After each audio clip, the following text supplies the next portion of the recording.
Hello and welcome to the Classic Car Weekly podcast, the sibling podcast to the popular weekly title. I'm this week's host, Jesse Billington, and I'm again joined by our deputy editor, Chris Hope. Hello. And our content editor, James Peen. Hello. How are we, gents? And we'll kick off as we usually do with an Hour Classic catch-up, but again, I feel it's going to be a bit of a quiet week because we're sort of stuck in that sort of Maya period of January where we're busy with everything else apart from cars.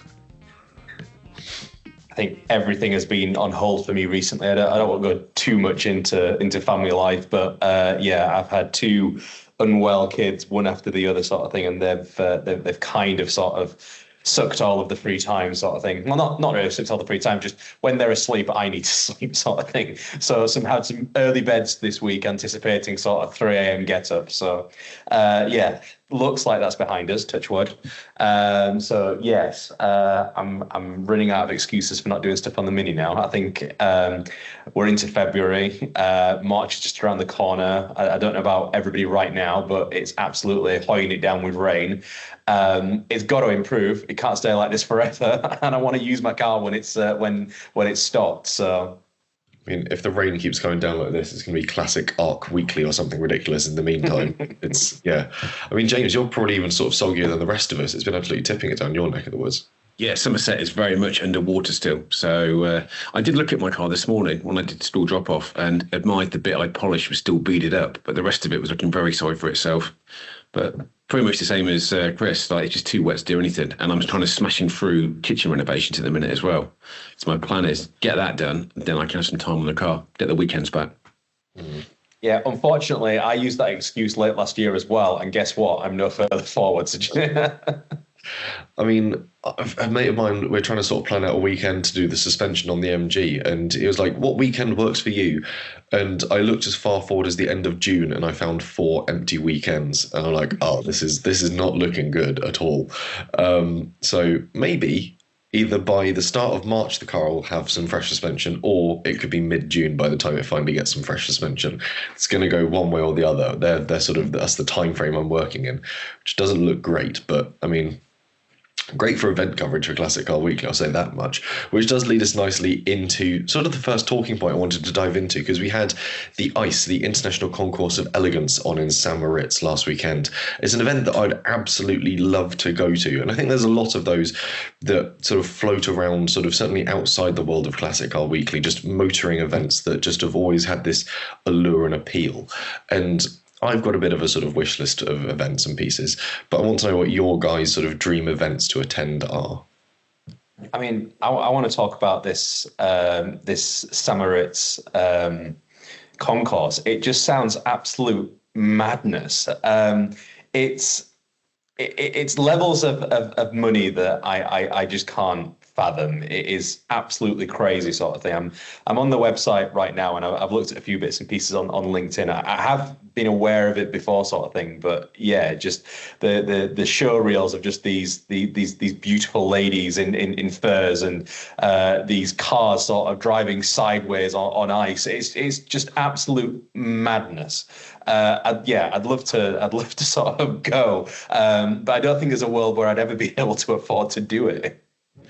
Yeah, it's to even stay in the area is absolutely extortionate. We think the hotel prices at the NEC are a bit steep when it comes to sort of classic motor show weekends, but I can imagine that trying to book even like a single room in St. Moritz for the ICE is going to be steep. But it has that glamour to it of sort of these incredible cars that you would never likely see anywhere else, that have all usually been driven to the event and parked out on the sort of snow and the ice, driven around it on the ice. They do sort of the parades around the bowls, and it's just bonkers. And I absolutely love the fact that it's people still using their cars and enjoying them as well, despite the very. I'm watching a Bentley 3.5 litre with people in the back, sort of with beers in hand, and they're going sideways. I mean, it looks incredible, sort of thing. So. And yeah, know a couple of influencers that have been down to it this year and sort of done sort of videos from it. And I think this year it's seen a real sort of uptick in sort of coverage on the online side of things. And I've just been like, oh, I really wish I'd gone to that. The other one similar to it is the ZLMC ice race as well, which is a similar thing, but very much motorsports focused. And that has literal sort of ice racing classic cars sort of beating around on the ice, as well as ski joring, I think is what it is. It's where you're towed on skis behind a car and you complete like a slalom course while being towed by the car. And they do it at, I think, Banff as well, but behind horses in sort of more of a Western themed thing in Canada. But they're just two events where I'm like, oh, I think sort of driving my MG in a bit of slurry to sort of That's the point, isn't it? I mean, yeah, it's so surreal looking at a Lamborghini Miura parked on snow. I don't envisage any scenario where that could happen in the UK. So I think I've done like one, maybe two photo shoots at best over the 10 years plus, and it's involved snow sort of thing. I remember doing a Ford Lotus Cortina in the snow, and very much sort of leaned into that sort of thing, and then sort of made a big deal about sort of it being the weather and things within the feature itself, sort of thing. But it's not the done thing, is it? Really, to ice and snow and classic cars don't generally mix as good bedfellows, do they? No, not certainly not in the UK where everything's gritted and everything gets so quickly muddy and dirty. You end up with cars with sort of the long streaks of just sort of greyish brown down the side. But here everything's pristine and there's skating waiters with trays of champagne. You're like, yeah, the Bicester Scramble's nice, but it's not a touch on this. I mean, this is the most English podcast ever, isn't it? We're just talking about the weather already. We've about 3 minutes of talking about. I've gone the complete opposite way. I'd love to go to California in June and just bask in the sun for the VW Classic Week, which in American style is like 2 weeks rather than 1 week, but there's like a whole load of events that go on. So there's like the Octobus show for pre 68 Type 2s, the Pomona swap meet, there's the El Prado show and shine. There's so many cool things going on throughout the week. And my dream would be to go out there with a bunch of cash, buy a car, cruise around for 2 weeks and then ship it back. But again, that's kind of St. Morris money, isn't it, really? Yeah, I've got one of the American shows on my list as well. I'd love to do Pebble Beach just to breathe that rarefied air and look at things that are sort of squillions of times more expensive than anything I could reasonably afford. Because it's just, I want to experience it. I don't know what it is. It's kind of weirdly fetishistically sort of aspirational. It's you really want to do it, but you can't sort of pinpoint why. It's unexplainably sort of just want to be there and experience it. One of our contributors, Richard McCann, he until maybe last year, maybe even the year before that, he was in possession of Sir Stirling Moss's Jaguar E-Type. He used it for various historic rallies, was very much tuned to his needs and his desires, sort of thing. That car actually went overseas. It went to America, sort of thing. And yeah, Richard was just sort of describing to me just this awe and wonder of seeing his old car on Pebble Beach, like parked up and getting sort of that sort of treatment, sort of thing, with its new owner, sort of thing. It just sort of said it's just like it's crazy, sort of thing. So I think Jesse would want to go just to wear chinos and a blazer. Oh yeah. I've got a wardrobe full of brightly coloured chinos that don't work in Peterborough but do work in Pebble Beach, and I think that's the important distinction to make here. It's funny. I got my red chinos for Goodwood Revival, and I've threatened to break them out as like normal attire. But I mean, a show like that you can get away with, but just walking around Somerset in a pair of red chinos, you kind of, maybe not. It's giving off signs that you potentially don't want. But Pebble Beach on the list, the Ice ZLMC certainly up there. But equally, when it comes to sort of just more generalized events, I think Australia overlooked when it comes to classic car events as well. They have a brilliant classic scene. They recently, I think it was only 2-3 weeks ago, started what's called their Summer Nats, which is their Summer Nationals big car show, which celebrates sort of drag racing burnouts, sort of the Australian tuner car scene when it comes to their sort of muscle cars. But the one I'd love to do, and that'd be great to attend. They used to do, like, I think it was like the Melbourne Motorsport Show as well, where they used to shut off certain bits of like the streets and run historic F1 cars around them. They have this brilliant and very easily forgotten and overlooked sort of motoring culture. But for me, I'd love to do Bathurst, do Bathurst 1000, the Australian supercars, because that's a whole sort of strange event all in and of itself. And it's so sort of antipodean both in geography and nature to the likes of Pebble Beach and St Moritz, where it's dusty, it's scrappy, it's this brilliant, noisy, raucous motorsports event which just seems to entirely revolve around two marks and beer, and is great. I mean, I'm putting it down as a dream event because it's one of those events that I've been saying I will go to pretty much as long as I've been a motoring journalist, and that's Pendine Sands. So I've not been to the hot rod races, and I just keep on seeing these photos of these sort of incredible cars and reaching speeds of sort of 130 mile an hour on sand. I just think it'd be an incredible spectacle. But yeah, for whatever reason, I've never got to it. The dates for this year are the 12th and 13th of September. Yeah, it's probably one of those where I say I'll go and I'll never get around to it sort of thing. But it's still an event that I would love to get to if I can. Hang on, checking calendar. 12th, 13th of September. I have a bad feeling that clashes with Goodwood Revival. I seem to think it does. That might explain why I never get to go then. It clashes with the Autumn Classic at Castle Combe, but I did that last year. I do like the Autumn Classic, but I too would like to go to Pendine. The problem is it's miles away from where I live. Yeah, well, there's that too. It's just one of those shows that every time it rolls around, oh God, I've missed it again. You see all the photos and it does look like an absolutely cracking event. Like there's not many things like that in the UK either. Yeah, we have so few sort of beach running bits. There's one up, I think it's sort of Scarborough way, I think. And you do get like the Marlow Mile down in Margate, but that's all bikes.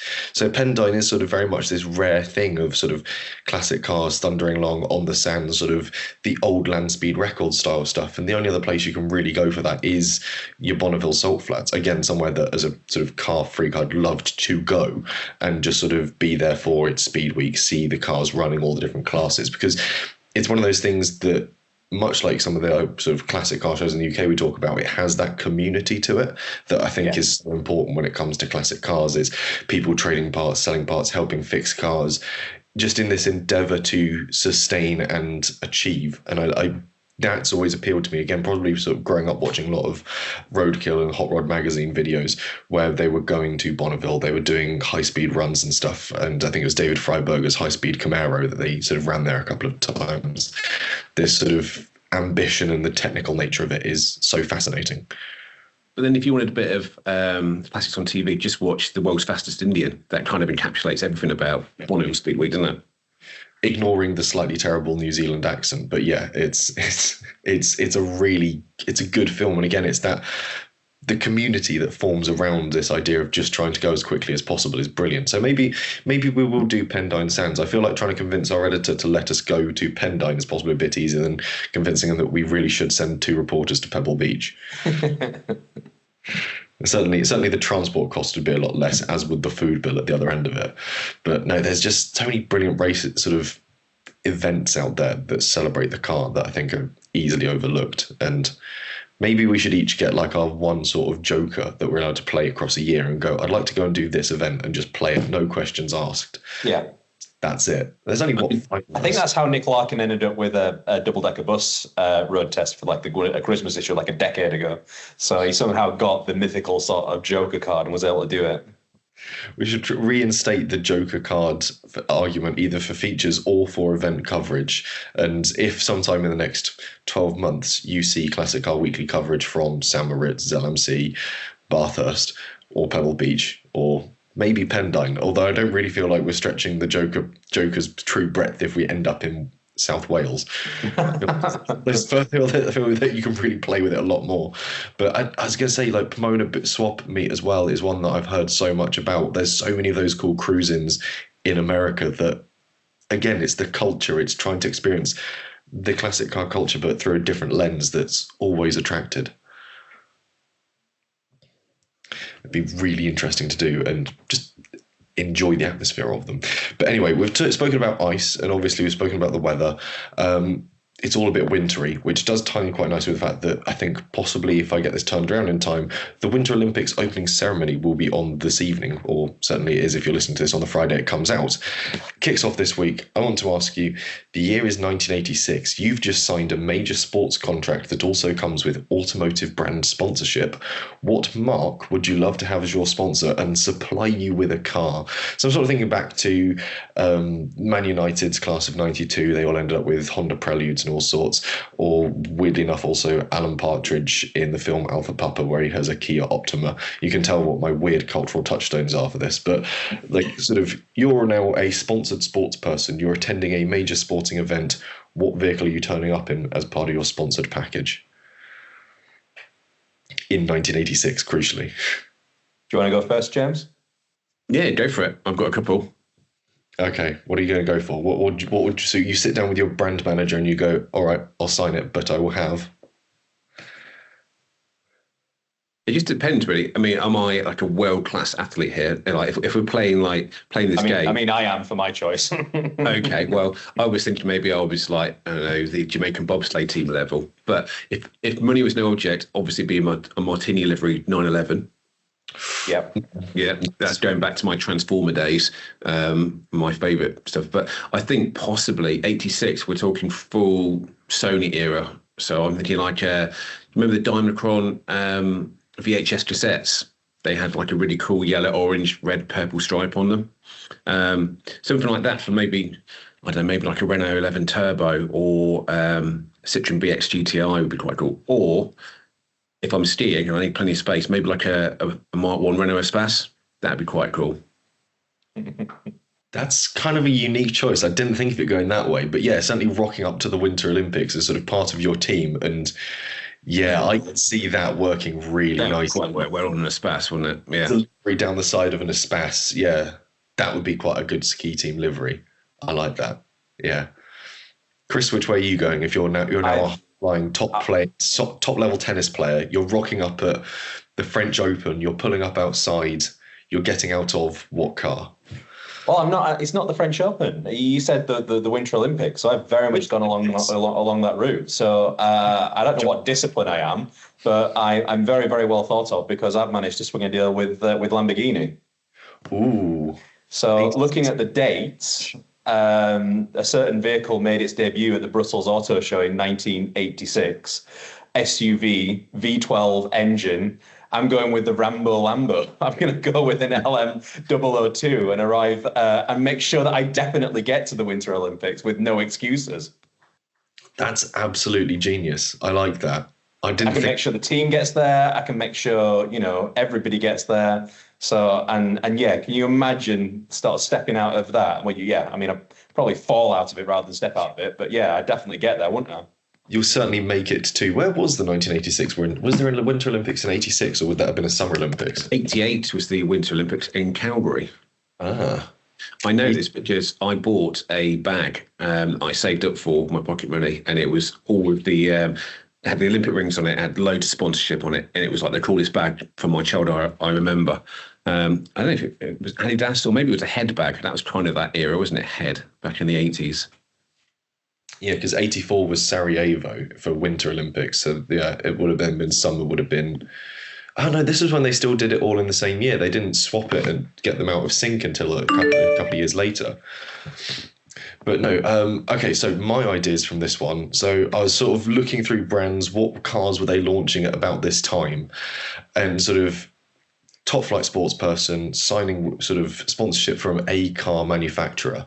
And I sort of picked sort of three marks that I feel would be kind of relevant. So I was like, well, if Ford approached me and said, look, we're willing to sponsor your run for Winter Olympics downhill skiing, I'm like, cool. And they go, what car would you like? I'm like, oh, it's a tough choice because you've got three, really. The Fiesta XR2, the Escort XR3i, and the 2.8 Capri.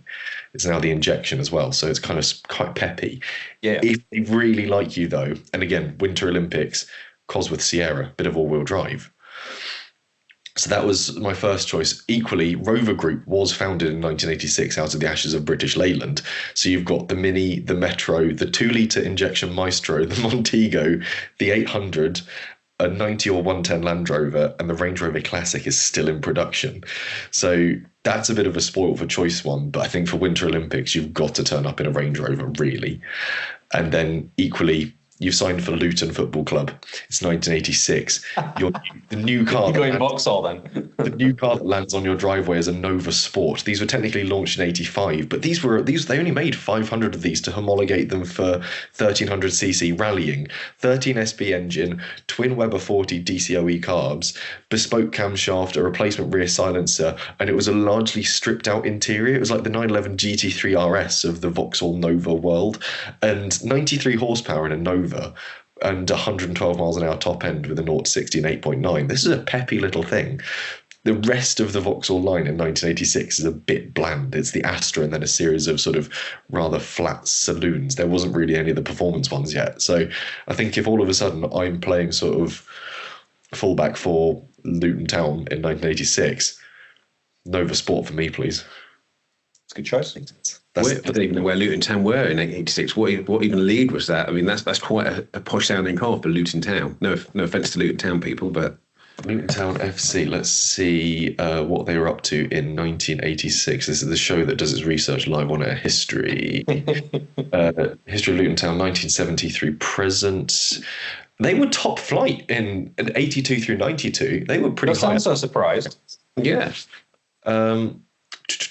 Luton also decided to rip up the grass pitch at Kenilworth Road and install an artificial playing surface before the start of the 85-86 season. So this was their plastic pitch. Yeah, 7th place finish in 86-87. They weren't doing too badly, it seems. If we're talking about underdogs, though, in the Olympics, 88, Eddie Edwards, wasn't it? Yes. Yeah. What car could you imagine Eddie being sponsored with then in '88? Oh, Montego. Surely he just strikes me as a Montego driver. Yeah. I can't think of any other sort of vehicle that would so perfectly suit Eddie the Eagle Edwards. It's either that or it's a Maestro, and just picture of him looking completely befuddled by the talking dashboard. Yeah, that would probably also be about right.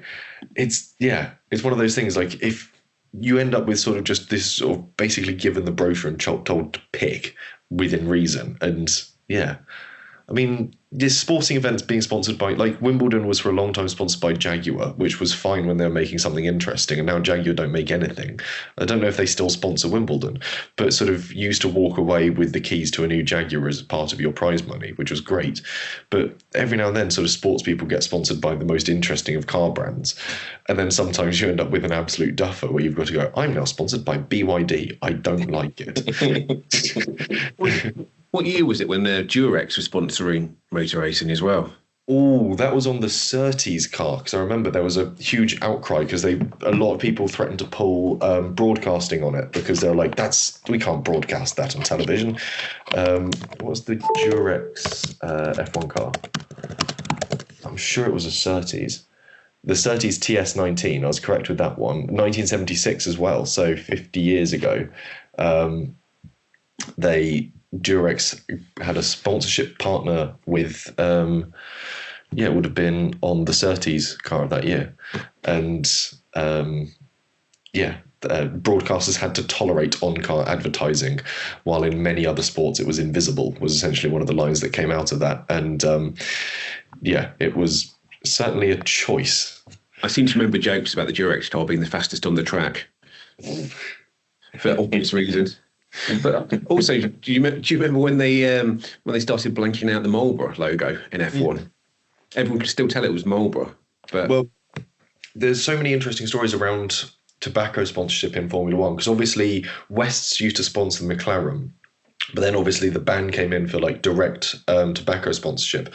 So they just kept the same font face and the same design, but just put the driver's name on the side pod. So it now said, I think they were David and Mika at the time, so it was David Coulthard, Mika Hakkinen, and they just said the driver's first name in exactly the same font and the same colour scheme and everything. So it was like, okay, so anyone who's got half a sense knows that's clearly supposed to be West Tobacco. Benson and Hedges did a similar thing where they just changed the name on the side of the Jordan at the time. The best one, though, is Ferrari is still technically sponsored by Marlboro, but you really have to know what you're looking for. For a long time, it was the Mission Winnow, which as soon as you Googled it, took you to a landing page that just redirected you to Marlboro. And the other one is there's often like a white or red like triangle somewhere on the engine cover of the car. And you immediately go, oh, well, that just looks like the white and red triangle that forms on a Marlboro packet. And you're like, it's still there. They're just very subtle about it. Sponsorship of motor racing is still one of those great things. Like even when it comes to beer sponsorship, even if it's the 0% stuff, we have so many races in the sport at the moment that take place in the Middle East that they have to just literally gaffer tape over the sponsors. And you'll see drivers coming out with sort of like black tape over sort of like sponsorship patches on their race suits, because even though it's 0%, it cannot be advertised in certain countries. I think weirdly they also have to do it for Canada. I think that has rules around alcohol sponsorship as well. So it's, yeah, one of those great things that sort of the best livery is occasionally sort of peppered over with bits of duct tape just to cover a sponsor that might not be allowed to be there. Tobacco as well, Velo, which does, I think it's like the tobacco patches and vapes, sponsors McLaren. That occasionally appears simply as the word love on the cars. It's just simply the anagram of it, same font face, same colors and everything, but they've just changed it around. So it's not sponsoring, it's not clearly a tobacco brand. And like, it is, because if you look at the race prior where they were allowed to do it, it clearly says something else. But yeah, so looking at the car list from '86, if you were sort of part of, let's say, the German sort of ski team for the 1986 sort of season, second gen Polo, Golf 2, Jetta 2, the B2 Passat, or the Scirocco 2 as well. That was a really good lineup coming out of Volkswagen that year. Similar for Audi as well. You've got the 80, the 100, the 200, the Coupe, and the Quattro, which is a really solid lineup of cars. And you can, I think there was, I can't remember if it was Subaru or if it was Eagle that did an advert around a Winter Olympics.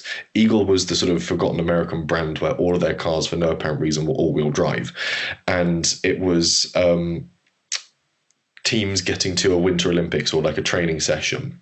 And it was all these other mates of cars stuck in snowdrift or sort of spun off on a snowy road. Like the Italian ski team won't make it, and it's just a picture of I think it was a Fiat estate car binned in a snowdrift, and various different teams sort of with essentially their national car stuck in the snow. And then it goes, but the American team will make it there in the new Eagle Pacer because of its new all-wheel drive system. And I was like, that's actually a genius bit of marketing, because it's the car that will just get you there. I'll see if I can find it and insert it at a later point in sort of the video version of this, because it's just one of those bits of advertising that just make you go, you know what, I like that. It's similar to the sort of Volkswagen Beetle advert. It's what the snowplow driver drives to get to the snowplow. Yeah. Well, as somebody pointed out to me, he just looks at the forecast the night before and takes the snowplow home with him. Yeah, that would be smarter. Yeah, sort of full Mr. Plow spec just keeps it on the drive at home. 86 is also E30 M3. So again, if I mean, yeah, it's probably a challenging one to get to the top of a ski resort. But yeah, I'd like to have a go. Yeah, but if you just signed for Bayern Munich or something as sort of the new goalie, and there you go, your signing package. You've also got, was it the E28? Was that the 5 Series or the 6 Series at that point in time? I think, no, the E24. What, 28, the E5 Series. Yeah, E28 was the 5 Series, and then you had the 24 at the same time as well, which was the 6, which was that really nice sort of pointy-nosed one. I'm like, I'd probably go for the E24 over the 30. I don't know why. I like the E30, nice saloon, but I like the look of the 24, the 6. Just looks nicer. Not that I'd have ever likely signed for Bayern Munich in 1986. You got the hair for it. Yeah. It's true, yeah. I've certainly been a 1980s football or tennis player, but yeah. It's just one of those interesting questions of sort of all of a sudden someone says, you're now sponsored by one brand. You can have a car from one brand. And you go, where do I go? The first thing that sprung to my mind was I'd like a Mazda Bongo sponsored by Umbongo. It's just always tickled me. I don't know why. It's a stupid childish thing, but a Mazda Umbongo, I think that would work perfectly. I mean, the livery for it is so simple. You just need 2 sticker letters just to put on the rear tailgate, and it's a job done. You're like, there we go. We've covered all of the back, sort of the areas we need to. It'll come in various flavors, won't it? But an orange liveried car is gonna stand out as well. So, It's one of those that I think an orange liveried car stands out wherever, regardless of even if it's sort of liveried up with stickers on it. It's just a colour that no one buys cars in these days. I don't know if anyone even sells an orange car. I think On that's book. I mean, there's all been other colours, but it was the predominant one, wasn't it? So on the modern scene. I don't know if you can buy a car that's orange. you probably can, but yeah, I can't think of one. You probably get a There's massive bonus. there's like a BMW colour that's orange, isn't there? Possibly. You'd probably get a massive bonus in the dealership if you shifted the orange one that week. Yeah, the orange sort of iX3 sat on the forecourt that's been erroneously ordered in orange. BMW, all models, configurators. Let's just pick something reasonable. Orange is according to Google AI, orange is emerging as a bold, trendy colour for 2026. Here we go. The BMW X3, random choice. Let's see. So yeah, BMW Fire Orange 3 is offered on the 2026 M4. But it's a lot of American stuff that's apparently you can get in orange. You can get a Dodge Charger in peel out orange. You can get an Escalade in Monarch orange. You can get a Bronco Sport in Orange Fury metallic tri-coat. So yeah, there you go. But for America, sort of ordering a car and speccing it is much more is sort of reflective of your personality. Hence the reason why you'd get a car in sort of an orange or a bright colour or like a nice sky blue. In the UK, no one orders a car as sort of a reflection of their personality anymore. They order a car because they need a car. And as a result, they just think about the resale price or the balloon fee. Grey, silver, white, black. Maybe monogram. Yeah, maybe if they're sort of really pushing it, they'll go for like a dark navy blue and think they're being a bit edgy. And where have all the brightly coloured cars gone? Left in the 70s, unfortunately. Yeah, It's all, you say it's just resale, isn't it? But if you could go back in time and order any car, you wouldn't order something in, I don't know, grey, would you? It's not one of those colours. You wouldn't go back and, I mean, unless maybe you're sort of going back in time, walking into an Aston Martin dealership in 1964, just before Goldfinger comes out and going, I'll take that one there, please. And what colour would you like that in? Grey. I've not as yet owned a classic that isn't in black and white. Actually, saying that, my Corsa was silver, my MR2 was white, my TR7 was black, and the Mini is white with black stripes. So I've not bought a car with colour yet. No, predominantly most of my cars have been red. Which even that's seen as like a slightly obscure colour to go for these days. Well, you've had VW, so are you sure it's not pink? No, I mean, some of them have faded to pink. And I have had an orange car, had my orange 912 as well, which when that was being painted, there was a debate about do I keep it orange or do I go to the colour I really wanted, which was white. And I just slagged off people who don't go for light colour. But I always liked them in white. But no, I went back for blood orange. And it's one of those colours. I remember a woman coming up to me in the service station and saying, that's a colour you either really love or you absolutely hate. And she hated it. I was like, thanks very much. I mean, I can and can't talk on this subject because the Jimny is metallic grey. I think in the brochure it's apparently called space grey. But at the same time, the MG is bright yellow. So sort of I've got one of one and one of the other. But I think if I went back in time, like you look at some of the, I think Dodge was the best for good paint schemes back in the day because you used to get like plum crazy purple. They used to do Mustangs in grabber yellow from Ford, like 70s. 60s, 70s American cars just used to have the best paint names as well as colours. Here you go. I have to plug this week's Classic Car Weekly because I can reveal that one of our chasing classic cars is orange. So if you have an interest in orange cars, we have a review of an MG TF LE500 in orange. That's just up the road from where we are in Peterborough, Trophy Cars on the A1. So yeah, have a look at that if you do fancy an orange car. Currently for sale for £9,995. Says he looks a £5 under £10,000, so £9,995. Yeah, Nick Larkin has written pearlescent, vibrant orange, and that's true. It is a. It looks good. It does look good in that colour. I mean, MGFs can carry it. MGFs and MGTFs, you're kind of used to those being quite out there colours, sort of thing. I mean, not the extent of the sort of the TVR. Mind you, no, they did come in the monograms, didn't they? The changing colours, the MGTFs, didn't they? Towards the end, they came in the flip colours. I think. MGF colours. Let's see. But yeah, easily this one's going to stand out. It's quite restrained as well. They've taken the decision not to carry that color motif into the cabin. So the only thing that's like even vaguely orange is sort of like a brushed copper gear knob. Everything else is just like really sort of solid black. There's not even any sort of like orange piping to the seats, the leather seats. All of the inserts in the door rests, in the door cards, that's all black as well, sort of thing. So yeah, you wouldn't know you were sat in an orange car when you sort of sat inside it. So you are absolutely right. Update 1st January 2004. The monograms regarding a post from Alan Dunlop to the BBS. So you could have for your MGTF in 2004, towards the end of the product run, you could have the Chromactive, so in Typhoon and Spectre, Kinetic, which was Glacier, Gulfstream, Mirage, and Sunspot, and then something called the Supertalics. So you had Bacchus, Biomorphic, Black Olive, Celestial, Chagall, Chatsworth, Garnet, Jubilee, Lagoon, Nightshade, Nocturne, Orange Grove, Saffron, and Spice. And that's it's so of its era, isn't it? Yeah. I mean, I can absolutely see collectors seeking these cars out if they aren't already in the next sort of 5 to 10 years, because it very much was just a moment in time and reflective of it, sort of thing, much as the psychedelic colours were of the 70s, sort of thing. So yeah, like they had some proper colours that you could get through. So kinetic colours demonstrate a subtle mid-layer colour effect.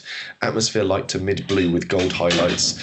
Gulfstream Smoky, which was slate shifting to olive and a grey blue. Moody blue, grey blue, gold highlights. Then Sunspot Pearlescent, which was yellow with ochre and citrus effects. Like they had some really fun and funky colours through the 2000s. And I reckon if you asked your dealer nicely, you could probably have that on any MG and Rover through that period, which does open the prospect that somewhere there's a Rover 75 in Aura Crimson, which sort of in some aspects shifts to an orange travel colour. no, it'll be a ZT, won't it? It'll It'll be a V8 engine ZT at that, probably. Yeah. If you're going to go to the trouble, then yeah, you go all in, don't you? I've definitely seen a ZT done in the dark fantasy black, which sort of moves through purple to sort of a bronze colour. I've definitely seen one done like that before. I mean, it defeats the object, really, doesn't it? If you're going to like get like a saloon sleeper, you're then going to sort of do it in this colour scheme so it stands out a mile. Yeah, you would have been better off sort of picking one of the sort of slightly sort of flatter colours. I'm going to debadge it. I'm going to put it in that colour scheme. Yeah, rebadging the ZT as the 75 Tourer, but still having it in like that absolutely sort of vibrant paint scheme and going, oh no one thinks anything of this car. And then fire up the 4.6 kicks into life and you're like, yes, thank you. Such a ridiculous sort of combination of sort of very refined, comfortable sort of gentleman's saloon as well as ridiculous paintwork that you used to get on the TVRs.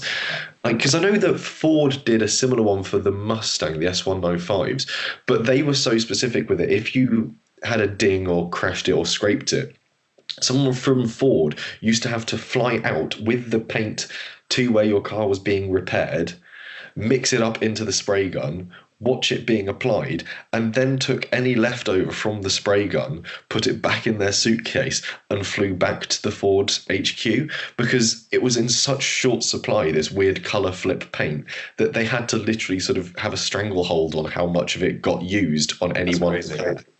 And it was one of those things that I think it got to a point, I don't know if it got to a point where they essentially had to start writing off cars because they're like, we can't repaint it in its original colour, you're just going to have it painted again because we've run out of the paint and we can't make it anymore.